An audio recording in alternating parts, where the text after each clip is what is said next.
we just have a few minutes to go to get to 8:30. So it's our time. You and I, my business people, let's learn together on this one. I have something special for you. Now, Africa's Upper Nile Valley is an area known for the vicious cycle of conflict and forced migration, but little, if anything, is known about the vast opportunities it presents for nearly every investor, both local and foreign. It is for this reason that government has launched a campaign to promote these opportunities with a keen focus on the West Nile region. This campaign is spearheaded by Operation Wealth Creation in partnership with the Uganda Investment Authority and the Muni University, which will host the inaugural Uganda-Germany Investment Symposium slated for the 25th and 26th of July this year. So in studios to understand that, especially for you, my people, who are in that region, West Nile, Lango. Yes, you've been thinking that investment is just for the foreigners. No, no, no. You can also invest in your area. So that's what we'll be talking about this particular morning. So in studios, I'm joined by Dr. Robert Mwesigwa Rukari. He is the National Chairperson, NRM Entrepreneurs League, and also he is the Chairman, Organizing Committee, Uganda-Germany Investment Symposium that is happening on the 25th and 26th of July this year. Welcome to the show. Thank you, Mala, for hosting me. You're welcome. All right, so let's get the ball rolling. Investment opportunities. We are still grappling with matters to do with unemployment. And it's just because, and even the Bible says, my people perish because of lack of knowledge. So today we want to expose these opportunities that are available. And we want to say that investment is not just for the foreigner, but also for the local person. So let us in on these details, because you are, privy to the opportunities that are there, in Acholi, Lango, West Nile region, so to speak. So what are these opportunities? I know you come with about 4 or 5 opportunities that, my people can take advantage of. So let's get this going. What opportunities are these? Thank you, Mala.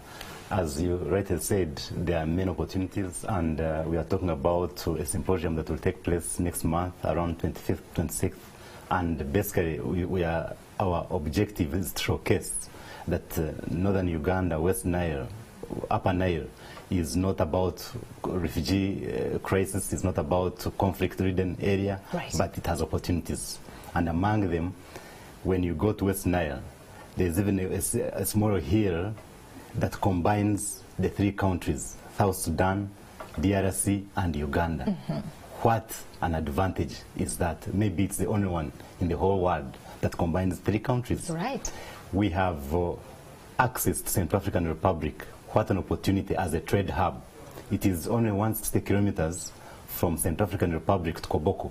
Mm-hmm. Than from driving from Arua to Karuma. Mm-hmm. So what an advantage as a market. That's one in terms of trade. What about the tourist attraction? I've already talked about the hill. Yes. When you drive from Karuma around Nwaya to Pakwach, the scenery, the wildlife, you cannot believe it. Even up to in the 1950s, there used to be tourist, cruises around the Nile, mm-hmm, on the Upper Nile. This is what we're talking about. Third, it can be a food basket. The big chunks of land available and fertile land.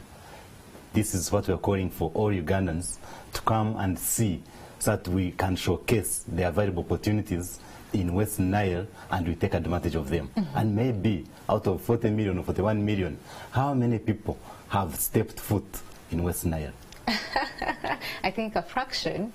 Thank you. That's what we're talking about. Right, yes, right. And also, as we get into now this 4 opportunities, investment opportunities, one of the key area is, this region is mineral wealthy. So I think we can start with that one as we, go down to the easier investment opportunities, so to speak. So when it comes to, the mineral space and, the mineral ecosystem from the mining and stuff like that, what will it take for that? They say, no, I'm just that small person. But how can they be involved in this particular sector? Yes, thank you, Mara. Of course, the challenge we have, especially that mineral sector, is that because of our economic imbalance. You find like 12% in a different bracket of our economy, and then the 8% are also in a lower level of our economy. So it becomes difficult for that big number of our locals to participate in this kind of mineral wealth trade or business. However, we can take advantage as locals to, once you have a license, maybe you can call in an international firm and you have a JV or an understanding where you have some shareholding. But because of our not having strong financial base, it becomes difficult for us to explore, to process minerals. But what we call upon our people is, if you can get a license, then have a JV, at least some shares, maybe not less than 10%. Right. Yes, that kind of thing. But what does it take for me to get a license? Well, these are procedures of Ministry of Energy, under Ministry of Energy. There are different opportunities, especially for the locals, where there are procedures where they apply, and you can easily get a license. But of course, when it comes to oil and gas, then it's a bit advanced.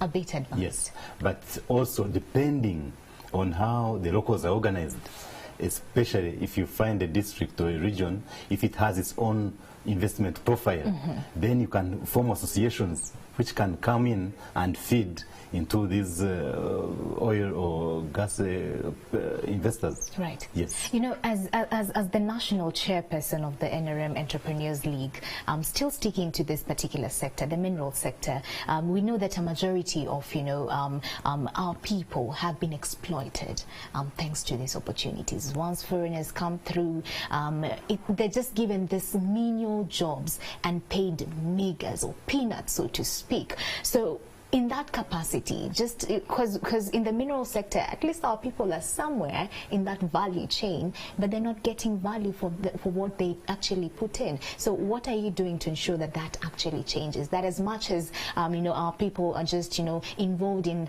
they call it quote unquote dirty work, the labor. What are you doing to ensure that they are compensated, accordingly, so to speak? Thank you. You see, you should not see it about on one side about exploitation. The good news is, yesterday we had a long day discussion with the people in Bunyoro, all the leaders, local leaders, both technical, political, and business people, the private sector from Bunyoro sub-region. We had a discussion with them the whole day in Kapeka under OWC, and I was chairing that session. The interesting part, the first question the chief of OWC asked the local leaders was, can anybody present to me a district investment profile? Okay. None had the profile. And he gave them an assignment. Before you discuss business, before you ask me that question, you need to have a profile. What are you? If you don't, someone will come from outside and take advantage of your weaknesses. So profile means, what are your development plans? Where are the associations which can lobby, which can discuss business with this foreign investor? They are not there. And maybe, like most of them were responding, they don't have capacity. Correct. Put up district investment profiles. And I think that's why there's a gap, that maybe they would get consultants and now discuss, if you have a profile, and you want to an investor to come in and invest, what should be the relationship? And that's your question you're asking. Yes, yes. And I think that's where we should start from. Before we even discuss about this foreign investor, are you ready? That's one. The second one, Ugandans, forget about the people from the Bunyoro region. How many people have driven through the Albertine region, just physically see what is happening there? Or how many people are informed of, in terms of physical information of what is happening in the Albertine region? Very few. You can count them. And so unless you take a mile on your own and see what is happening, appreciate it, and then learn on how you can take advantage to have that nexus with the investors, we will lose out. But are we building capacity to inform, the people who live around these areas to get to know this information? Is it a deliberate move that we are embarking on? The deliberate move is this. what you're having. Okay. This is one of them. Are we taking it to the ground? But as you are quoting the Bible, yes, the Bible says God helps those who also help themselves. So it's not one way. Okay. Thank you. All right. But somehow you will ensure that you do some capacity building on ground. Absolutely, especially through skilling. Like yes, this Science and Technology University in Moni, in Arua, yes, this is the process where the government is doing. All right. Yes. Okay, Doctor. At least now we have that pledge that you'll go on ground to, do some capacity building and inform the masses there. All right. So let's flip over to the other opportunity as we are going through, how easy it is to get into this space. So trade. This particular region is actually positioned well enough. You did say that it's, we are here in Uganda blessed. There's DRC, Congo, there's South Sudan. What are the opportunities that are there with regards to trade in this region? Mara, when you go to West Nile, 2 weeks ago, I've been there before, but I was there 2 weeks ago, and you reach Arua town. As you're entering Arua town, first see the signal which is there. There are like 2 big private companies here, multinationals. One, Tata, the second one, Toyota. You are welcomed by Tata Regional Workshop, Toyota Regional Workshop. I have traveled the whole of this country. I think apart from Kampala, these are the 2, this is the only place where such kind of workshops are. Big time with branded Tata and Toyota. It shows, you don't have to go deep, it shows the commercial, the economy you are talking about. It shows the nexus you're talking about as part of West Nile. Correct. And actually it even gives us a different narrative about Uganda, that Uganda is actually not landlocked, but land-linked. Okay. Yes. That's a new one. Yes. Not landlocked, it's not landlocked. Land-linked. That is a misconception to say Uganda is landlocked. It is land-linked. And as entrepreneurs, this is what we should be taking advantage of. Okay, yes. So what you're saying is that by virtue of, these companies, the big ones, like you've mentioned them, Tata and Toyota going there, it shows that the economy there, as much as we are not, we're still blind to it, it's a robust economy. Absolutely. So can we go to the details? What are these trade investment opportunities that we've not exploited yet? We have a market. Who is supplying Central African Republic of Congo? If Central African Republic of Congo is 160 kilometers from the border of Uganda, where should traders here in Chikuwo should be eyeing? Where should the hardware people? But I was, of course, I was encouraged. I found a company like Seroma. It has serious big businesses, and I'm sure they must be trading also with the Central African Republic. Correct. But how many Ugandans know about that? And this is a conversation now we are encouraging. And this is a symposium we want to bring out and invite our local investors to come and see the opportunities which are available. When you leave Arua to Vora border, it's just like 15 minutes. The border with the DRC, and it's tarmacked. What an opportunity with the market with the DRC, the western part of DRC.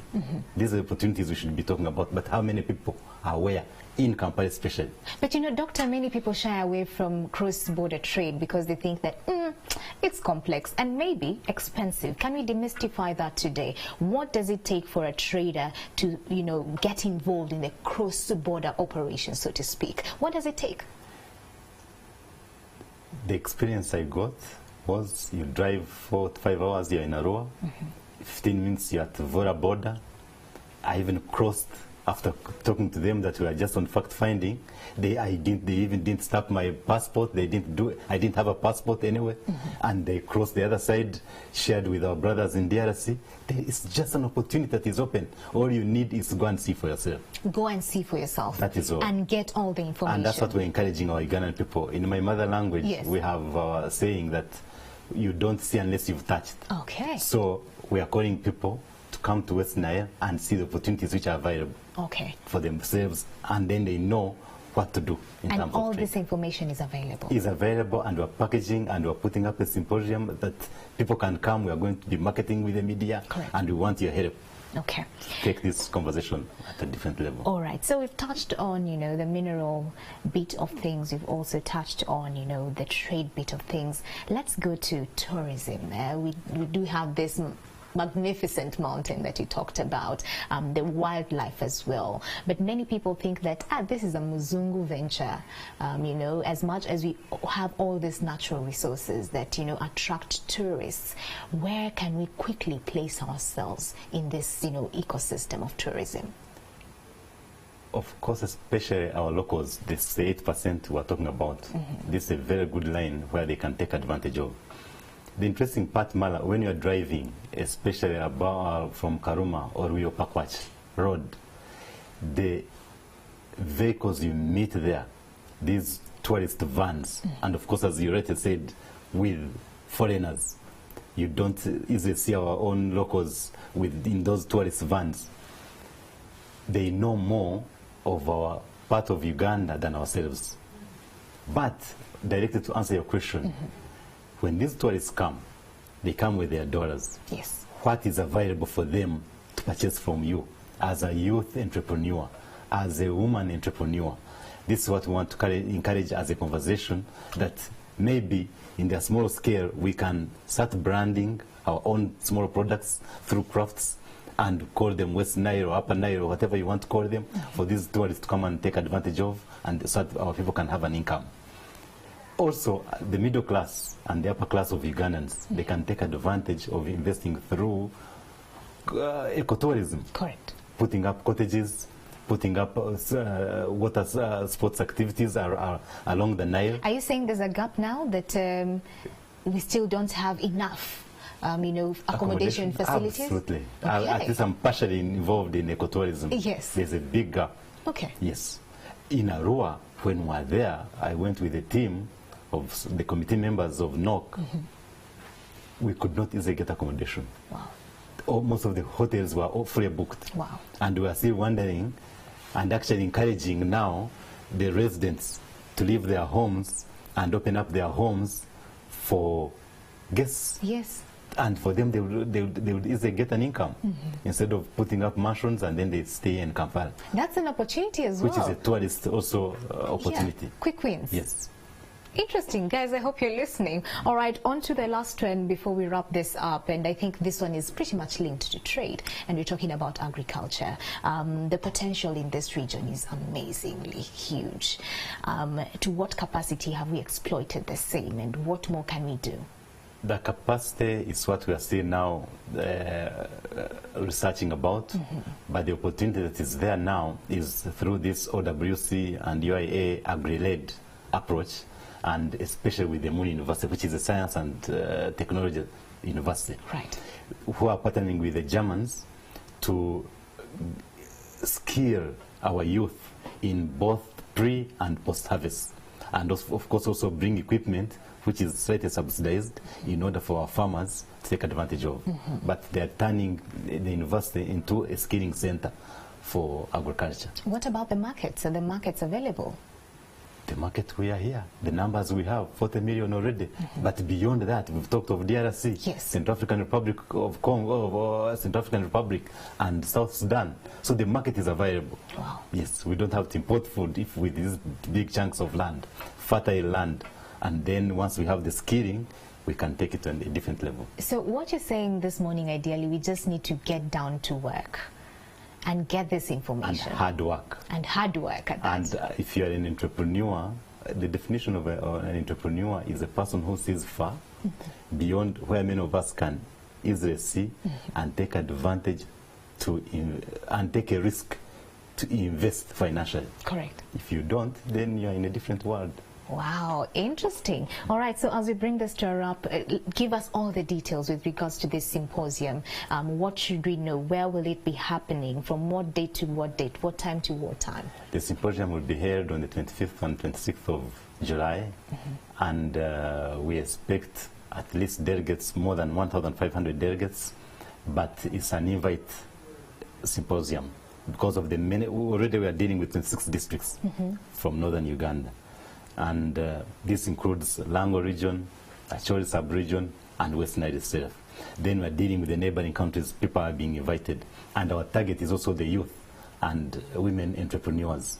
And then, as you already said, we want our own local people here, strategic local people, to come and see. Yes. But beyond that, we're going to have conversations like this for our own Ugandan people to listen, and we are already in papers to read, and then they be informed of what is happening in the Upper Nile. Okay. Yes. All right. Thank you so much for coming in studios. Now we know that there are investment opportunities, a vast, array of investment opportunities in this particular region, the West Nile, Acholi, Lango regions. Yes. If you're in that area, shine your eyes. Our Nigerian brothers always say, shine your eyes. Yes, the opportunities are there. So let's take advantage of this. Thank you so much, Dr. Robert Wesigwarukari, the National Chairman, NRM Entrepreneurs League, for coming on board. We now have the information. You are not kind to us. You say that we can't spoon feed. You have to get this information and get down to hard work. It's two-way. All right. Thank you so much. Thank you for hosting me. You're welcome. I appreciate it so much. All right. So that's it for our business segment, and we are taking a short commercial break. Don't go too far. We'll be coming back to wrap this up together. Thank you.